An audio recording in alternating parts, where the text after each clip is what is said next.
जय श्री राधे भक्तों, आज हम आपके लिए यहाँ पर लेकर आए हैं वो 3 कथाएं जो बैकुंठ चतुर्दशी के दिन सुनने मात्र से जिन्हें अनंत जन्मों के पापों का नाश होता है। तो चलिए शुरू करते हैं। पहली कथा। बैकुंठ चतुर्दशी की पौराणिक कथा के अनुसार एक बार की बात है, नारद जी पृथ्वी लोक से घूमकर बैकुंठ धाम पहुँचते हैं।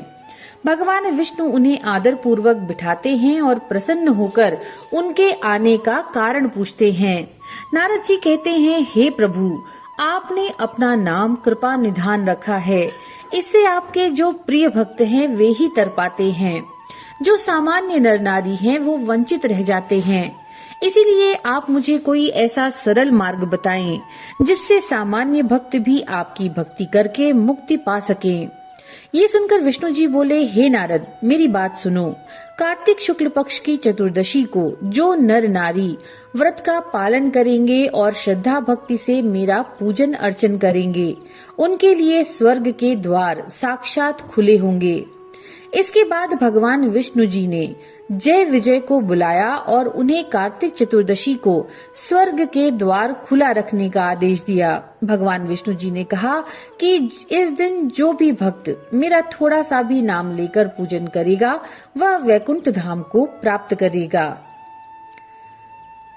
दूसरी कथा। पौराणिक मतानुसार एक बार भगवान विष्णु देवादिदेव महादेव का पूजन करने के लिए काशी आए। वहां पर मणिकर्णिका घाट पर स्नान करके उन्होंने 1000 स्वर्ण कमल पुष्पों से भगवान विश्वनाथ के पूजन का संकल्प किया। अभिषेक के बाद जब वे पूजन करने लगे तो शिवजी ने उनकी भक्ति की परीक्षा के उद्देश्य से एक कमल पुष्प को कम कर दिया। भगवान श्रीहरि को पूजन की पूर्ति के लिए 1000 कमल पुष्प चढ़ाने थे।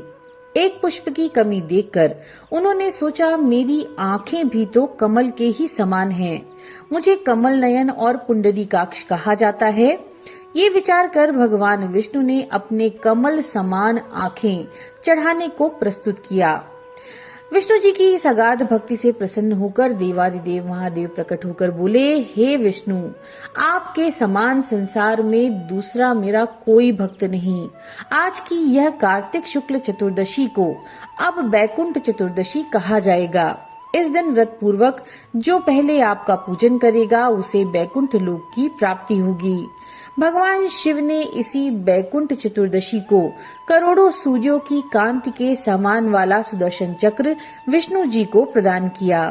शिव जी और विष्णु जी कहते हैं कि इस दिन स्वर्ग के द्वार खुले रहेंगे।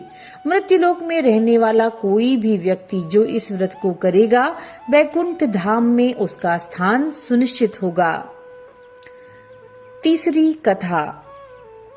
धनेश्वर नाम का एक ब्राह्मण था, बहुत बुरे काम करता था, उसके ऊपर बहुत पाप थे। एक दिन वो गोदावरी नदी में स्नान के लिए गया। उस दिन वैकुंठ चतुर्दशी थी। कई भक्तजन उस दिन पूजा अर्चना कर गोदावरी घाट पर आए थे। उस भीड़ में धनेश्वर भी उन सभी के साथ था। इस प्रकार उन श्रद्धालु के स्पर्श के कारण धनेश्वर को भी पुण्य मिल गया। जब उसकी मृत्यु हो गई तो उसे यमराज लेकर गए और नरक में भेज दिया।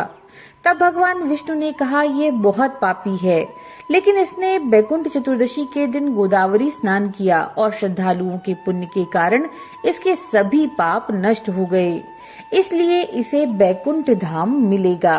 अंत में धनेश्वर को बैकुंठ धाम की प्राप्ति हुई।